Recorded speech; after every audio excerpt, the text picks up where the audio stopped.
Perfecto.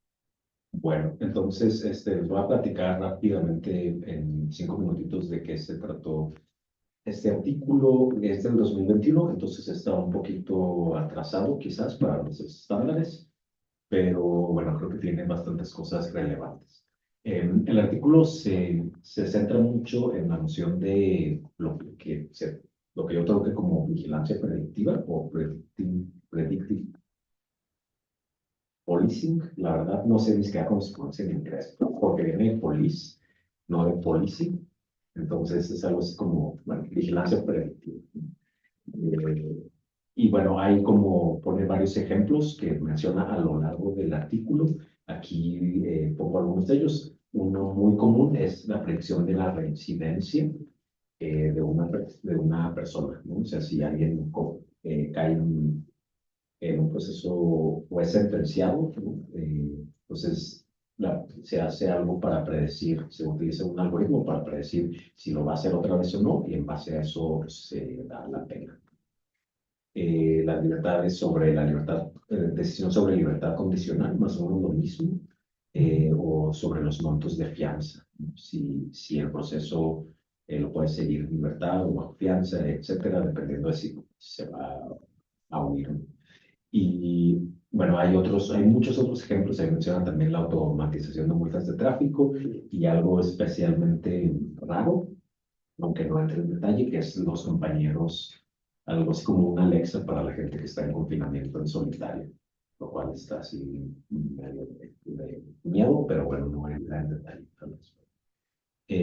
Ok, y bueno, habla de muchos riesgos que se han identificado ahí, los cuales ya a nosotros después de estas 2 sesiones no nos deben parecer tan extraños. La falta de transparencia, el hecho de que se ignoran las necesidades de la comunidad, que realmente pues, lo que determina el funcionamiento de esto en muchos casos son los intereses comerciales de los productores de esto. Que no se monitorea el impacto social, sino que se mide solo pues, algún parámetro, bueno, alguna métrica de eficiencia o accuracy o algo así, pero no el impacto social. Luego, pero algo en general es que su objetivo no es que se cumplan las leyes, no satisfacer alguna necesidad humana. Luego pregunta si esto implica el debido proceso, ¿no? Porque pues, no sabes realmente qué es lo que, o bajo qué razones se llega a las conclusiones. Hace notar algo que me parece importante, que es que los falsos positivos son muy nocivos. Es mucho más nocivo etiquetar a alguien como un posible reincidente y entonces darle una mayor pena que etiquetar a alguien como un posible consumidor de algo y ponerle más spots, más ads en Facebook. Y bueno, algo que hace notar ahí es que hay muchas formas, porque por supuesto estos problemas se han identificado, entonces tratan de hacer los algoritmos más justos y hay muchas formas de hacer un algoritmo justo, de quitar los biases, etcétera, de los sesgos, pero que estos no son realmente reconciliables entre sí. Entonces que hay como mucho lugar para discusión sobre qué queremos decir con justicia algorítmica y pues hay cada quien prefiere una o la otra. De acuerdo. Y luego habla un poco de que, bueno, todo eso fue sobre los derechos individuales, pero algo un poco más en abstracto de la implicación de estos algoritmos es, primero es que pasa de castigos después de que ocurre algo a la prevención antes de que ocurra, así tipo Minority Report, un poco de guía.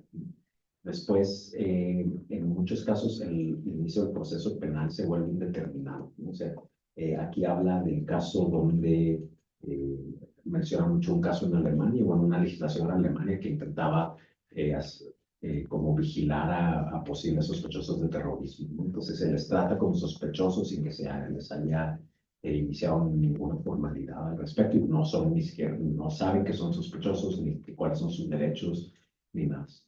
Después, algo en lo que hace mucho énfasis que me parece interesante es que se renegocian los balances existentes en el sistema penal, que como que el argumento va diciendo, bueno, en el sistema penal, en los códigos de procedimientos, etcétera, hay ya muchos valores e intereses de la sociedad que están plasmados ahí después de décadas o siglos de negociaciones, etcétera.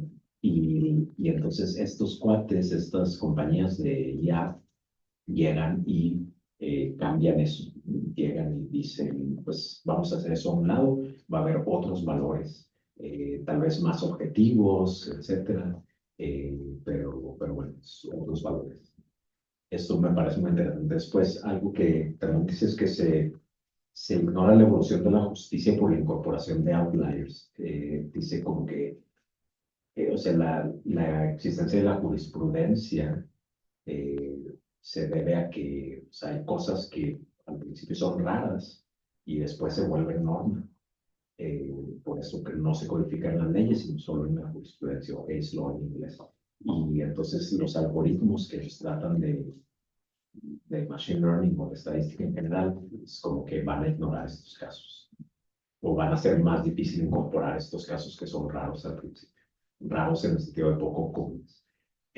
También, bueno, tiene ahí algo subyacente, que es suponer que los humanos somos el problema en el sistema judicial y que las máquinas son la solución, una visión así transhumanista de que cuando los humanos seamos reemplazados por las computadoras todo irá mejor.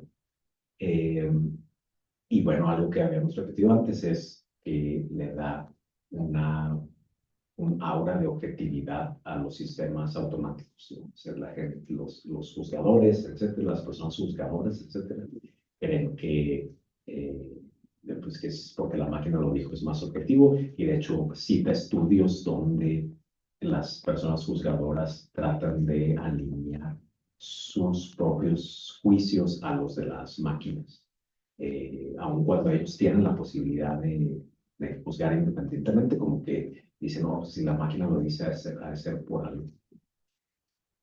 Y bueno, eso es a grandes rasgos el artículo. No sé si pasamos de una vez a la otra presentación. Sí, tal vez presentar a nuestro invitado y pasar a la presentación. Bien, pues a mí se me ocurrió que José Antonio pudiera presentarnos una idea que tuvo y que en una versión piloto ya comenzó a implementar y lo invité al seminario. José Antonio es abogado, es oficial de un juzgado de distrito en Irapuato, Guanajuato. Eso quiere decir que está comenzando su carrera judicial, digamos, y es una persona con mucha inquietud por las nuevas tecnologías y las aplicaciones y demás. Y ya lo explicará él y supongo lo mostrará. El problema que quiere atender no sé si tiene tanto que ver con procuración de justicia, decisión judicial, sino con acceso. Las familias de las personas desaparecidas, si pretenden que las instituciones públicas busquen a sus seres queridos, con frecuencia tienen dificultades para interactuar con estas instituciones públicas que por negligencia, corrupción, desborde, no realizan los procedimientos que ellas esperan o tienen derecho. Y lo que usualmente se requiere para interactuar con las instituciones y obligarlas o motivarlas a que actúen es un abogado que pueda hacer promociones, enviar oficios, hacer juicios de amparo cuando la autoridad se niega a hacer algo que piensas que debe hacer, etc., ¿no? Es decir, un especialista que te va a representar y que de algún modo te va a prestar su capacidad para exigir, y usualmente a cambio de dinero, o en algunos lugares instituciones victimales que te apoyan, u organizaciones civiles. Entonces, una pregunta que yo infiero que rodea el proyecto que José Antonio está desarrollando a título individual por ahora, es si es posible que una parte de las funciones que los representantes legales cumplen para las familias de los desaparecidos pueda ser absorbida por una interfaz accesible de inteligencia artificial generativa. Bueno, creo que esa es mi introducción. Gracias, Kevin, y gracias, José Antonio, por presentarnos. ¿Está bien por ti unos 10 minutos de presentación? Sí, sí, yo creo que a veces hasta hablo muy rápido y puedo acabar antes. Buenos Adelante. días. Muchas gracias por la invitación. Voy a compartirles, bueno, ¿puedo compartirles pantalla? Traigo una presentación. Listo. Ahí se ve, ¿verdad? Sí. Sí, veo Ok. un mapa de México. Ahí ya se ve completa, ¿verdad? Ujú. Sí, Bueno, sí, justamente como lo comentaba Javier, yo ahí en el juzgado, ¿no?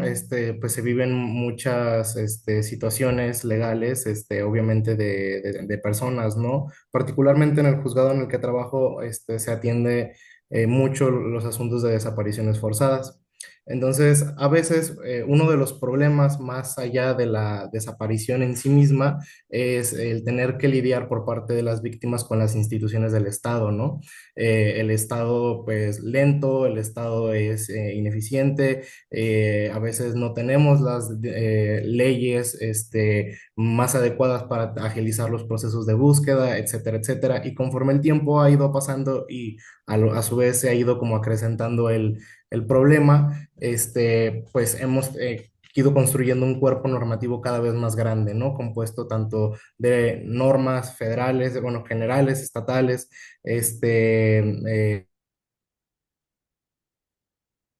jurisprudencias, doctrina, etcétera, ¿no? Pero pues el problema, justo como lo comentaba Javier, sigue siendo que las instituciones por sí mismas siguen siendo renuentes, algunas, en algunos puntos muy específicos, y a veces pues el acceso que se tiene por parte de las víctimas a los abogados pues es muy escaso, ¿no? Entonces, eso surgió de un problema muy en específico que es qué pasa cuando se presenta una demanda de amparo, ¿no? Existe la mala práctica por parte de algunos juzgados de distrito de que llega la demanda y tienes que emprender acciones de búsqueda, ¿no? Pero pues procesalmente lo que estás haciendo es buscando a la persona para que ratifique la demanda. Entonces, agotadas ciertas líneas o diligencias de búsqueda, tienen por no ratificada la demanda y pues la desechan. Entonces, eso pues es una obstrucción de justicia, ¿no? Entonces, ahí lo que pasaría es que tendría que promover un recurso que se llama queja, pero pues muchas veces las víctimas, ahí ya se les complica, ¿no? Porque pues es seguir, ¿no? En procesos judiciales. Y por ello, pues,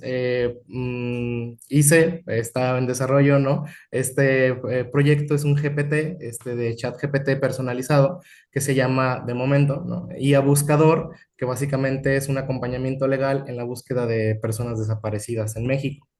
Eh, Nada más, digo, yo supongo que ustedes lo saben mejor que yo, pero un GPT personalizado es una versión ajustada de ChatGPT, ¿no? Que se crea para realizar tareas específicas o atender necesidades particulares, ¿no?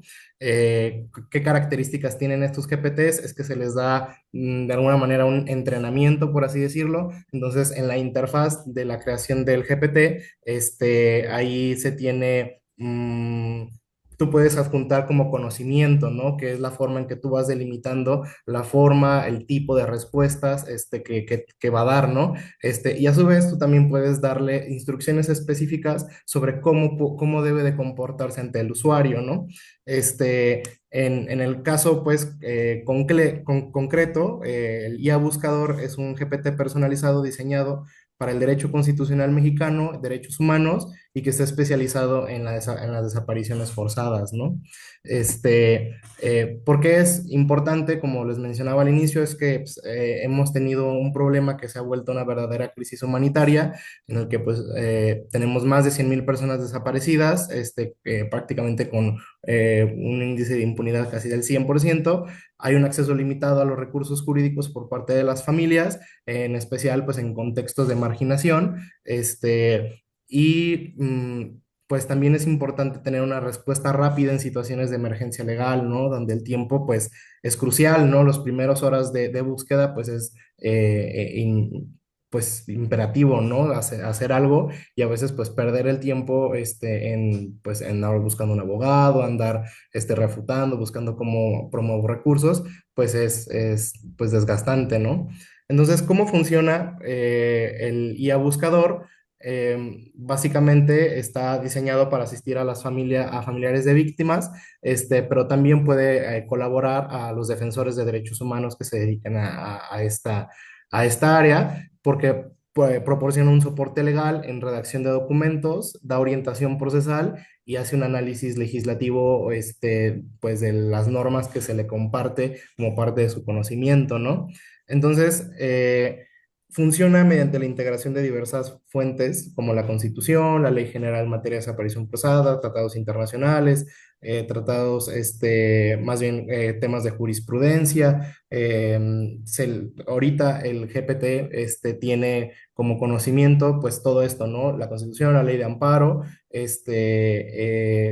todo un compilado de las jurisprudencias y tesis aisladas que ha emitido la Suprema Corte y han emitido los tribunales colegiados en esta materia, entre algunos otros manuales emitidos por la propia Suprema Corte, etcétera, ¿no? También tiene ya las leyes de búsqueda en el estado, el protocolo homologado en el estado de Guanajuato, y pues también el tema de la declaración especial de ausencia, ¿no? En el estado de Guanajuato. Entonces, ahí el tema es que la ambición de este proyecto es que pueda tener como todo el entramado normativo, jurisprudencial, doctrinario, que pueda servir como de herramientas para que ante una situación de que una persona, un familiar de una víctima llegue, tenga un recurso o una resolución, no sé, el auto por el cual le desecha la demanda el juzgado de distrito, se lo pueda compartir, inmediatamente el GPT lo pueda analizar y le pueda decir, ¿sabes qué? Es procedente la queja, tienes tantos días, este es un formato para que presentes tu queja, ¿no? Lo tienes que presentar en tal lado, etcétera, ¿no? Entonces, bueno, si quieren lo podríamos como, les podría compartir la liga, pero sabía que era poquito tiempo, le tomé capturas de pantalla al chat, ¿no? Así es como se ve el GPT, ¿no? Te dicen lo que es y a buscador y tiene unos iniciadores de conversaciones. Los modifiqué de la última vez que lo presenté aquí a Javier. Le agregué uno que habla sobre cómo funciona, que justamente aquí nos dice, ¿no?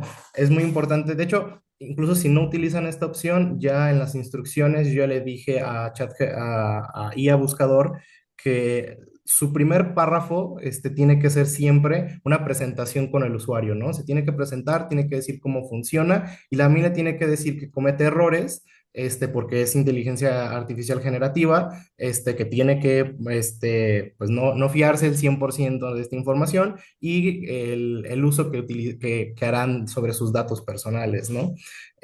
Aquí la respuesta de IA Buscador dice que es un asistente especializado, ¿no? Talala. Dice, si bien hago mi mejor esfuerzo por ser preciso, ten en cuenta que puedo cometer errores, por lo que siempre es importante revisar la información con un abogado de confianza. Los datos que me compartas serán utilizados únicamente para fines de esta consulta y no se almacenarán para otros usos. Sinceramente, yo no sé, tengo pendiente leer la política de privacidad y de uso de datos de OpenAI, pero ha sido muy consistente en esto, ¿no? Y hay hasta una opción en la que tú deshabilitas que la información obtenida o analizada en un determinado GPT personalizado no sea utilizado fuera de este contexto, ¿no? Entonces, igual, otro ejemplo, ¿no? Es, aquí le preguntamos qué jurisprudencias hay sobre materia de desaparición forzada, ¿no? Y habla de algunas de la Suprema Corte, ¿no? Más o menos te narra un poquito de lo que se ha dicho, pero yo no estaba tan seguro de que estuviese leyendo las jurisprudencias que le pasé y le dije, dime números de registro de jurisprudencias de la Suprema Corte y me da estas tres que las verifico y efectivamente me meto al semanario y ahí están correctamente, ¿no? Eso es lo que, la ventaja de ChatGPT cuando tú le compartes el conocimiento, ¿no? Si haces ahora sí que un procesamiento de esa información, ese conocimiento que tú le vas a dar de forma de que le sea accesible, le sea entendible para el GPT poderlo procesar y dar, pues también te lo puede mostrar así, ¿no? También he ido modificando las instrucciones que se le van dando de manera que siempre me tenga que, aunque tengo que calarlo si funciona muy bien, si funciona bien o no, que siempre me cite, ¿no? O sea, si me está diciendo que la demanda de amparo se presenta en cualquier día, que me diga que es en el artículo tal de la ley de amparo, ¿no? Etcétera, etcétera, ¿no? Pero pues es un trabajo ahí todavía en progreso, ¿no? Y ya por último, uno de los disparadores de conversación o iniciadores de conversación es que pueda ayudarte a redactar una demanda de amparo, ¿no? Entonces, sin que tú le des como más datos, si yo nada más le pico de redacta una demanda de amparo, pues me da un machote, ¿no? Que es, pues sí, uno lo revisa y está correcto, ¿no? Está correcto y al menos con eso te lo valen, ¿no? Ya con la suplencia de la queja, que también eso es una cosa muy positiva para esta cuestión, es que los asuntos que tratan en materia de desaparición forzada, estamos obligados a hacer suplencia de la queja, ¿no? Esto quiere decir que no tiene que venir la demanda de pues todo, ¿no? Como si fuera estricto derecho y que yo tuviera que probar absolutamente todo, ¿no? El juez tiene la atribución, la facultad de ayudar de alguna manera en la argumentación y en el razonamiento que tienen las personas que presentan este tipo de amparos, ¿no? Lo cual, Perdón, pues, nos ayuda mucho. perdón, ¿crees que podríamos terminar para seguir en la discusión? Sí, claro, de hecho ya era la última. Ah, Ya sería todo. Gracias. muchas gracias, José. Eh, bien, ¿quién quiere empezar?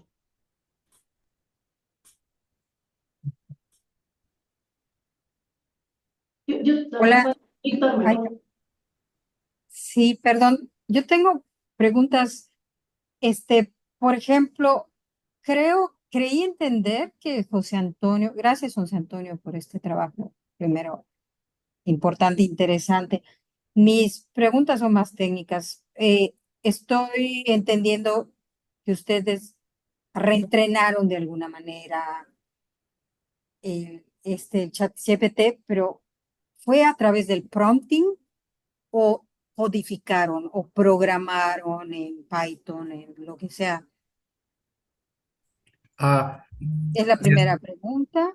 A ver sí, si quieres te da una liga. La segunda ok. es que el hecho de decir, nosotros le dimos el pues derecho mexicano, derechos humanos y la información sobre las desapariciones, esas por el hecho, la mayoría, ¿no? A lo mejor las de desapariciones forzadas no lo sé, pero los otros por el hecho de estar en la web pues ya los contenía el ChatGPT porque tiene el conocimiento universal que absorbió de los sitios web.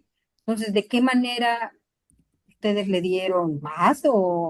Y vuelve la pregunta, y si fue con prompting o con programación.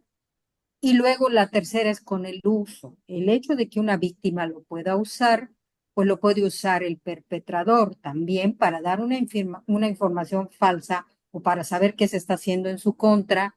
Si la víctima está o la familia de la víctima está alimentando de las acciones que quiere llevar a cabo contra alguien, pues ese alguien también va a acceder a qué se está haciendo contra él y también puede inyectar de información falsa, porque como bien dijiste, estas herramientas absorben todo lo que uno les da. Esa es como la cadena de mis dudas. Gracias. Claro, sí. Bueno, muchas gracias. En primera, todavía no sé programar. Yo soy licenciado en Derecho. Ahora sí que yo lo que he podido hacer es a través de la interfaz que ofrece ChatGPT, ¿no? Entonces, contestando su primera pregunta, no sé si en los usuarios de cuenta gratuita, pero de un tiempo a la fecha, los usuarios premium, bueno, o de paga, tenemos acceso a algo que le llaman el GPT Builder.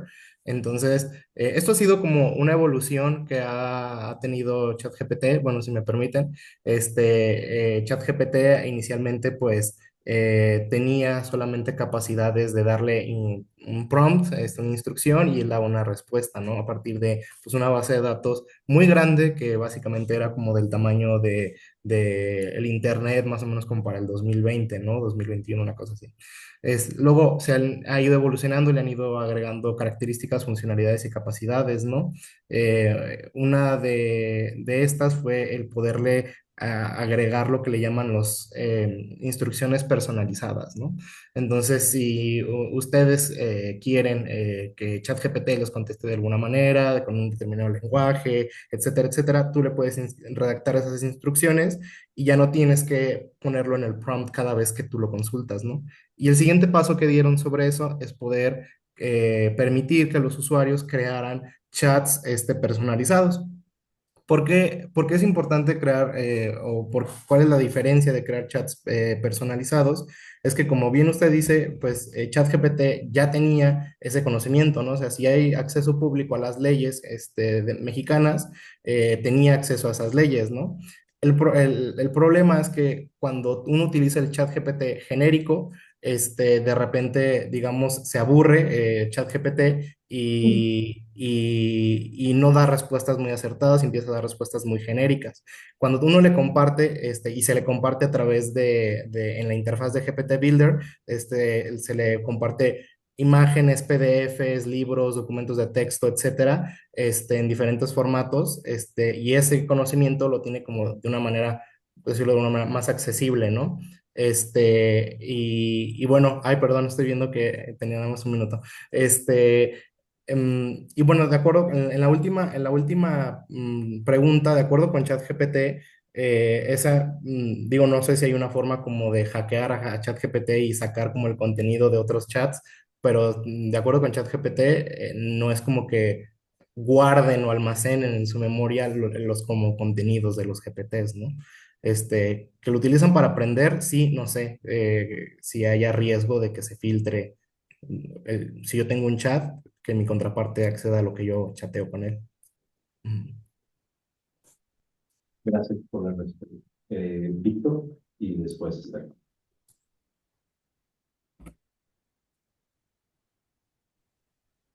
Sí, muchas gracias. De hecho, tenía como que una preguntas técnicas que ya las hicieron ahorita y otros comentarios, ¿no? Bueno, para empezar está súper interesante el proyecto, pero, pero creo que también quizás este es uno de los ejemplos que luego uno menciona de que pues, hay que tener mucho cuidado con, o sea, que pueden haber como que temas muy sensibles, ¿no? Yo, según entiendo, están como que tienen digamos, el servicio, pues, que no es gratuito, es de paga, entonces eso permite hacer el fine tuning en los mismos servidores, ¿no? De OpenAI. De otra forma sería muy complicado, ¿no? La verdad no estoy muy seguro de las cuestiones de confidencialidad. O sea, es un hecho de que OpenAI eh, eh, recibe la información que uno le pone, ¿no? No sé la verdad, como nunca he usado el servicio premium, qué tanto, o sea, no he indagado qué tanto se obtiene en cuestiones de preservar la información, de mantenerla confidencial y todo eso, pero quizás sí, valdría la pena de checar bien cuáles son los posibles riesgos, ¿no? Porque algunos de los que mencionaba la persona que platicó antes, este, pero aún así yo creo que sí se puede crear un sistema como el que ustedes piensan, digamos, un poco preservando todo eso, ¿no? La confidencialidad, dando como que cierta certeza a las personas que lo usen de que efectivamente sus datos permanecen confidenciales, todo eso. Y bueno, tenía otra más, que era un poco más técnica sobre qué habían estado usando y que, bueno, es más técnica, pero creo que ahorita no vale mucho la pena, ¿no? Pero bueno, esos eran mis comentarios. Gracias. Sí, muchas gracias. No, pues sí, yo la verdad también es una de las como retos, ¿no? Que se enfrenta como cualquier iniciativa con inteligencia artificial, ¿no? Y Sí, de hecho, en los GPTs, la verdad, tengo que investigar más a fondo. Si hay una opción y en este GPT está deshabilitada, ¿no? Que permite o te da la opción de usar los datos de las conversaciones de mi GPT para mejorar los modelos de ChatGPT en general, ¿no? Entonces, pues yo la tengo deshabilitada. De ahí a que no sé qué tan amplio sea eso, ¿no? Ellos dicen que todo se queda en ese chat, ¿no? Y que pues no habría como forma de leerlo. Y de hecho pues tiene sentido, ¿no? O sea, ChatGPT no tiene la capacidad de recordar en un chat lo que le dije en otro chat, ¿no? O al menos no de esa forma directa. Pero sí, es algo que se tiene que meditar, revisar muy bien, ¿no? Ujú. Aunque también hay formas de usarlo sin pasar la información, ¿no? Incluso hasta en todo caso, si hay riesgo para los datos personales, podemos modificar el GPT para darle una instrucción de que siempre le comente al usuario que no le muestre la información personal por estos riesgos, ¿no? Y que le vaya dando como el seguimiento procesal, ¿no? Aún así le puede dar como esa idea. Ujú. Este, Ah, está súper interesante, muy bonito. Yo tengo un comentario que sí terminó en una pregunta. Eh, llega a suceder, llega a suceder. Una cosa que he discutido mucho con este tipo de aplicaciones es la brecha, ¿no? De que hay gente que tiene la capacidad de usar computadoras y entonces esa gente generalmente tenemos más dinero, somos más blancos, etcétera, etcétera, generalmente son hombres, y que al montar estos sistemas, aunque sea con la mejor de las intenciones, pues esa brecha digital se incrementa y como cruza y de interseccionalidad, etcétera, etcétera, pues se vuelve peor la situación. Y por ejemplo, ahora que estabas poniendo los ejemplos, yo estaba viendo el uso del lenguaje, porque una cosa que se ve mucho es que el lenguaje que se usa a nivel judicial, el lenguaje que se usa a nivel casual, incluso variantes y bla, bla, bla, son muy diferentes, ¿no? Y por ejemplo, vienen palabras como tipificar, que a veces para alguien que tiene experiencia son triviales, pero alguien que no tiene la experiencia es absolutamente inentendible, ¿no? Dijiste procedural, ¿no? Una vez que dices procedural, yo pienso en un procedimiento médico. Y más o menos va por ahí, pero no. Entonces, un poco del problema que lo que creo que está tratando de resolver y me parece muy bonito es esta cuestión de el lenguaje común y el lenguaje técnico, porque pues el sistema legal va a tener una forma de, le interesa, tiene su lenguaje por muy buenas razones, porque tienen cosas que se tienen que decir de maneras muy específicas, pero la gente, la mayoría no entendemos. Entonces, ¿cómo puedes hacer un chat GPT que resuelva estas dos cuestiones? Tanto el hecho de que a veces la gente en un nivel más casual pues no tiene lenguaje técnico y sin embargo que lo que tiene que producir tiene que ser lo suficientemente técnico para reflejar sus necesidades. Claro. Sí, bueno, hay todo un tema que tiene que ver con el desarrollo que va teniendo pues proyecto ahora sí que pues personal, ¿no? La verdad es que el prompting todavía está muy inacabado, ¿no? Tengo ahí en el tintero varias cositas que se tienen que detallar, en el comportamiento del GPT. Una de esas justamente es el tema del vocabulario y del lenguaje. ¿Por qué? Porque Mm, por ejemplo, una de las instrucciones es que pueda hacer preguntas, ¿no?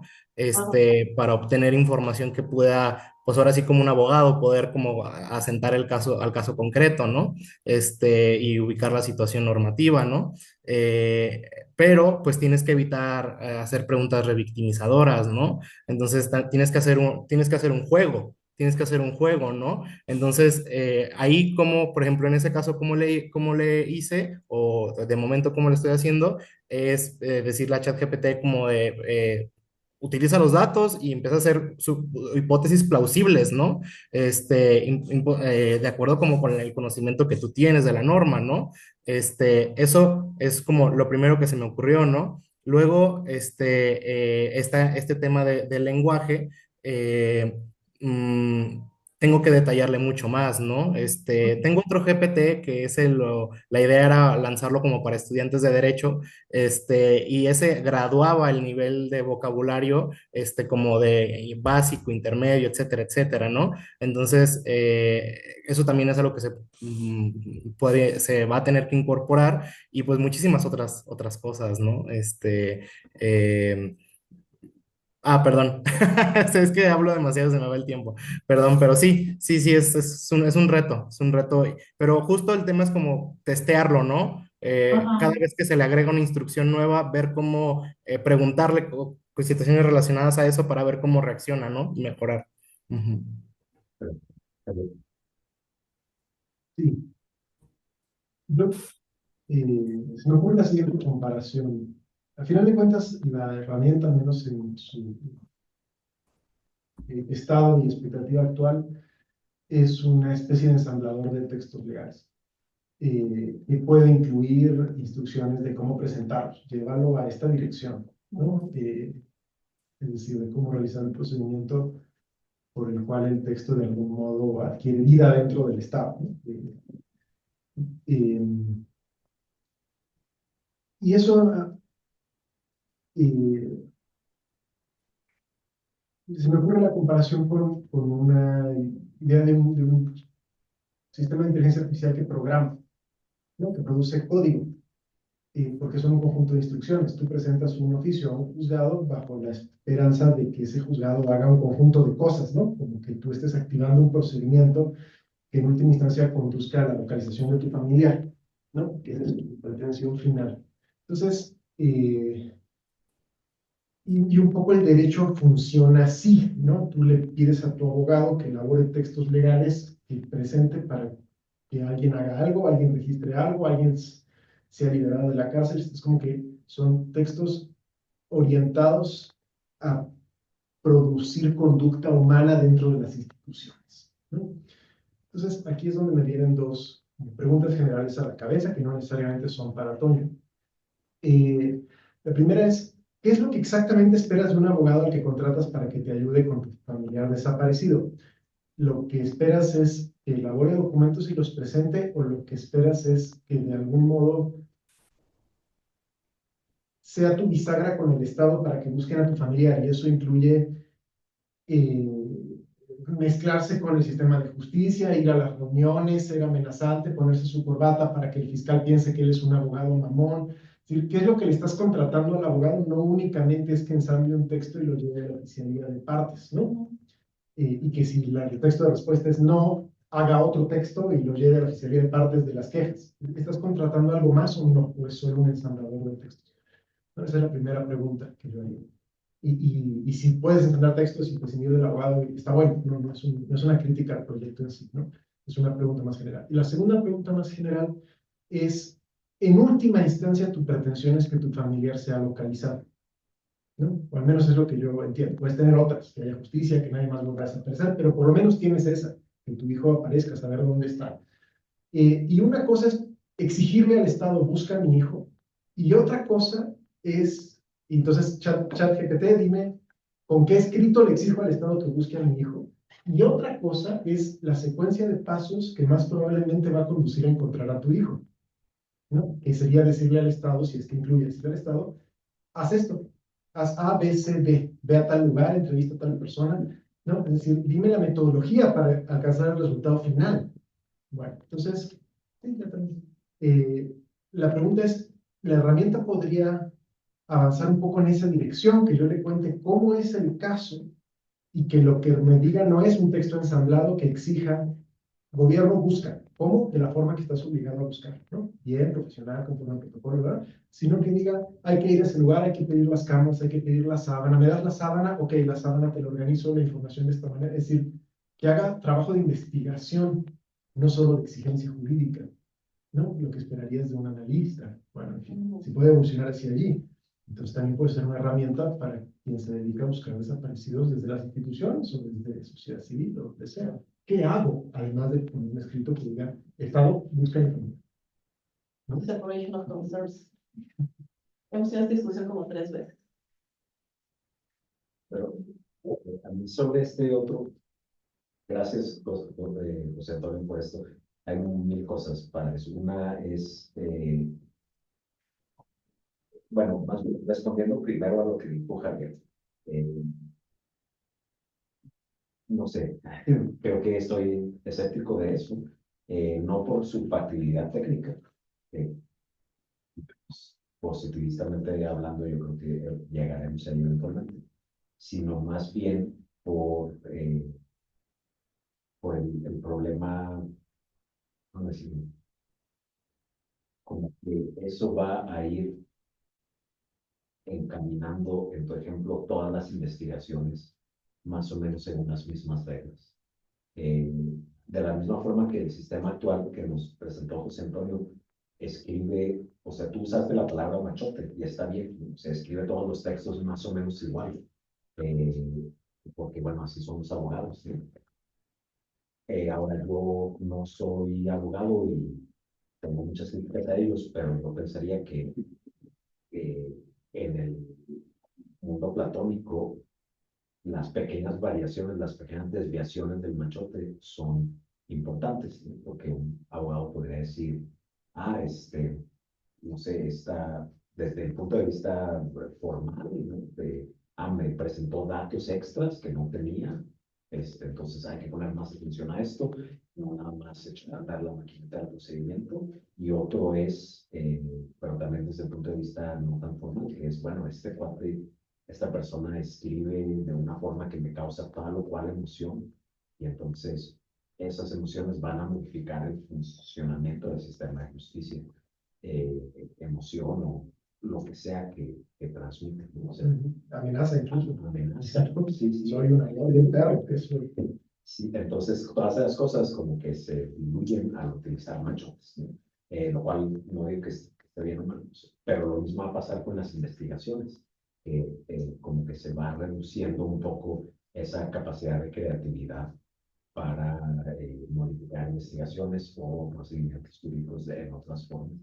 Eh, Ahora, y la defensa, que es la defensa contra mi argumento, es decir, bueno, esa creatividad existe si contratas un abogado bien chido que tiene cosas, pero si no tienes para pagar un abogado o si no conoces nada de qué está pasando, solo sabes que desapareció una persona cercana a ti, no tienes creatividad o tu tal vez tu capacidad de modificar el procedimiento o la investigación es mucho menor que si lo pasas a un macho tendero. Entonces, o sea, es mejor que nada, pues, ¿no? Lo que dice. Eh, pero bueno, yo sí estoy preocupado de que a la larga el uso de este sistema y los otros que presenta el artículo tienden a una uniformidad en los procesos en los que incluyen. Tal vez no después de 2 o 3 casos, pero si todos los 100,000 familiares de desaparecidos hubieran usado el mismo machote o lo mismo, el proceso judicial sería distinto después de 100,000 aplicaciones de eso. Y eso es como que algo que a mí me preocupó.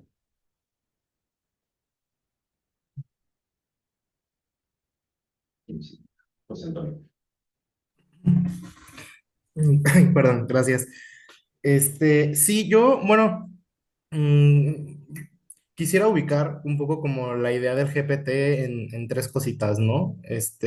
Uno en pues su ambición, ¿no? Que no es mucha, no, de hecho, inicialmente era solamente un contestador de resoluciones de amparo, y creció hasta acompañar legalmente a una víctima, que su familia, que es bueno, a un familiar que una víctima está desaparecida, ¿no? Este, Todavía creo que pues falta ver cómo se termina de orientar bien, etcétera, pero también sí también ver el tema de nuestro contexto actual, ¿no? En una situación en la que, no sé, al menos la verdad no soy una persona experta en desaparición forzada ni nada, pero pareciera, tan solo por los números, que las víctimas necesitan muchos abogados, ¿no? Muchos y buenos, ¿no? Y lamentablemente, pues el acceso a los abogados en este país pues, es muy precario, ¿no? Entonces, y está completamente marcado por un tema de clase. Si quieres buenos abogados, tienes que tener dinero, ¿no? Este, y el problema es que cuando accedes, puedes tener la buena fortuna de tener a la sociedad civil que te patrocine, o puedes ser, ¿no? Una persona, un familiar de una persona desaparecida en un estado donde no hay una organización, en la que lo único que te queda son, no sé, los colectivos, de personas buscadoras, y ahorita, y tendrán este GPT, ¿no? Que pues su nivel de accesibilidad, pues ahora sí no depende de uno, depende enteramente de el desarrollo de OpenAI. De momento creo que es una buena oferta porque pues lo puedes utilizar de forma gratuita en tu computadora, tu teléfono celular, puedes hablar con él, puedes, por voz, puedes chatear, todas las funcionalidades que tiene la versión actual de GPT la va a tener, las tiene en lo tiene IA Buscador. Y nada, ¿no? O sea, creo que es eso. O sea, la verdad, yo lo veo más que un avance en los problemas de impartición de justicia y tal, es una aportación a las grandes deficiencias del sistema de impartición de justicia, ¿no? Que personas, que de otra manera, pienso yo, no tendrían ningún recurso, de alguna manera van a poder tenerlo en un escrito, ¿no? Y este tema, perdón, ya nada más para acabar, es de la uniformidad que se da, que se pueda dar a través del uso de los GPTs. Digo, no sé el alcance que pueda tener eso a nivel de la inteligencia artificial, pero a nivel de sede judicial, yo sí les puedo decir que los malos abogados presentan siempre los mismos formatos, entonces es un problema que ya tenemos, o por ejemplo, el Ministerio Público, y hay estudios que hablan de eso, hacen un listado de acciones, de actos de investigación para dar carpetazo, ¿no? Bueno, en los casos de desaparición forzada, pues no se puede dar así el carpetazo, pero a lo que voy es que la inercia de las instituciones burocráticas, va un poco en ese camino ya, ¿no? Va un poco en el cómo los abogados, cómo meto más demandas para cobrar más, las instituciones, cómo repito los mismos actos, hago homólogos todos para negar justicia, ¿no? Para que termine en un desechamiento, en un sobreseimiento, en un ejercicio de la acción penal, digo, en este caso pues no se puede, pero cosas de ese estilo, ¿no? Entonces por eso no encontramos a las personas, y ya, perdone, me pasé el minuto. Pero,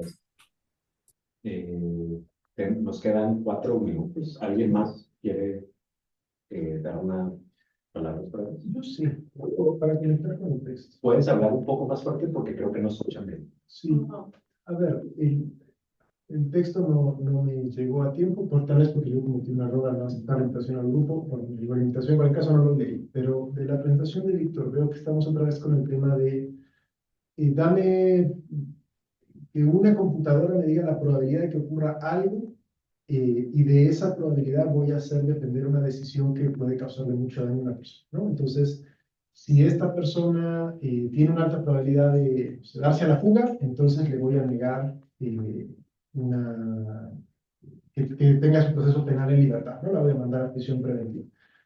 Es decir, estamos mucho con esta lógica de dime la probabilidad de que algo ocurra para que yo tome una decisión, digamos, con una base científica. Y hay varios problemas alrededor de esto, ¿verdad? Que yo tengo un 80% de probabilidad de darme la fuga, no garantiza que me voy a dar la fuga. Y si tú decides con base en eso, y luego te pido, explícame por qué chingados no me diste la libertad, no me dejaste seguir el proceso en libertad, y te digo porque la computadora arrojó 80%, ¿qué tan buena es esa explicación? ¿No? ¿Qué tan justa es esa decisión que se basa en la pantalla 1080? ¿No? Okay. Bueno, yo pienso, es, hago dos preguntas, ¿no? La primera, ¿en qué se basaba la decisión antes? Cuando el juez, no sé si ahora lo tiene, ¿no? Pero suponiendo que hay uno que lo tiene y uno que no. Hay uno que tira el algoritmo y le dice 80% y el otro no tiene. ¿En qué lo basaba? ¿No? ¿Cuál era su...? Porque tenía que hacer una predicción. Tiene que hacerlo hoy, tiene que hacerlo. ¿Esta persona se va a dar la fuga, sí o no? ¿Cómo chingados lo sé?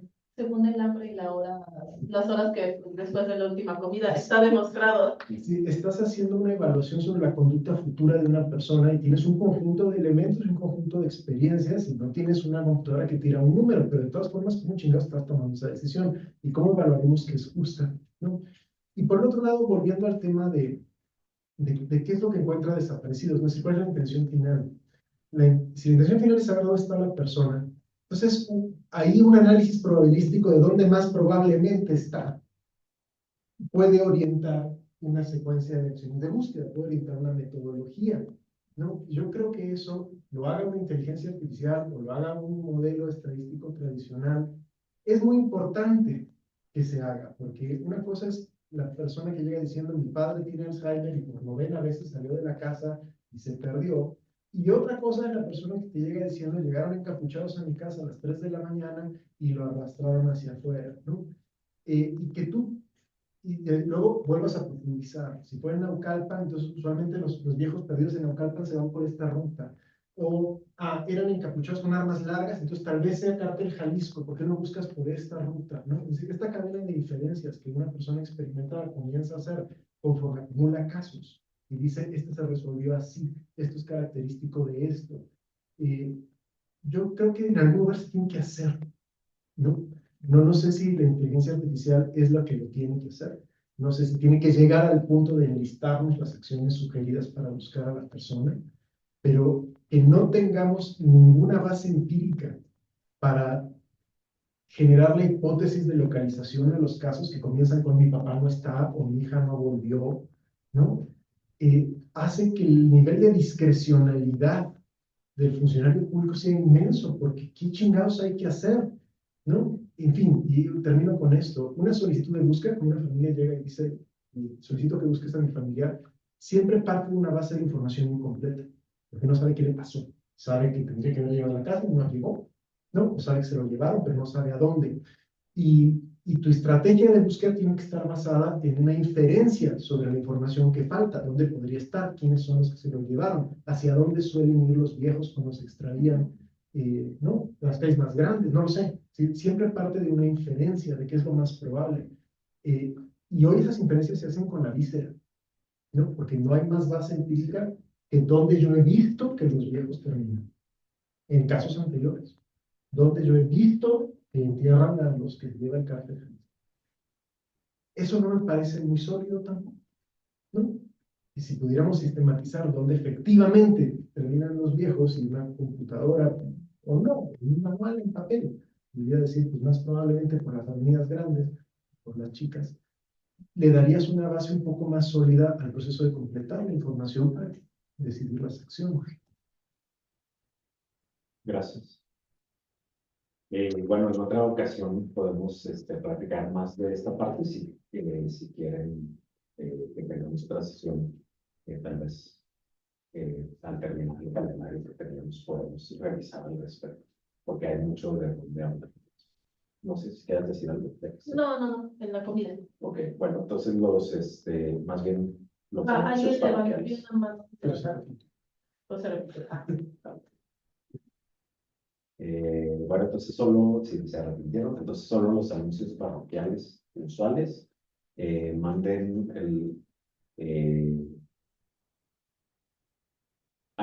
bueno, en la próxima semana vamos a hablar de, bueno, ¿cuál era? lo planeamos tanto que ya se nos olvidó. Ok, entonces la siguiente sesión es sobre ecología, discusión de la aplicación de inteligencia artificial en ecología. Están todos invitados, por supuesto, y tenemos un artículo sugerido, pero si ustedes tienen algún otro que quieran discutir, por favor nos lo envían y bueno, nosotros lo más seguro es que lo acercamos porque el que pusimos ahí es casi un por default. ¿Qué otros tenemos? Además de ecología, sigue educación Y ya. Y una discusión de cierre. Una discusión de cierre. Entonces, si tienen opinión de ecología o educación, este es muy buen momento para que manden artículos. Y la próxima sesión es el 7 de octubre. Pues ha sido un gusto verlos. Si quieren invitar a gente, está el cartel, está el grupo de Google. Si tienen artículos que no son del tema, pero quieren discutir, siempre pueden mandar una sección de artículos a los correos. Si se hartan de recibir demasiados correos de nosotros, pueden cambiar las configuraciones. Subiremos este video eventualmente. Les compartiremos la liga si quieren volver a ver, si quieren compartir. Ha sido un placer. Es muy interesante la plática. Ya que lo empieces a testear con más gente, a mí me parecerá fascinante saber qué pasó y qué aprendiste. Y pues ha sido un gusto tenerlos aquí. Hasta la próxima. Nos vemos. Gracias. Muchas gracias y muchos saludos. Muy interesante todo. Bye, Adiós, bye. muchas gracias a todos. Ya. Muchas gracias. Nos vemos.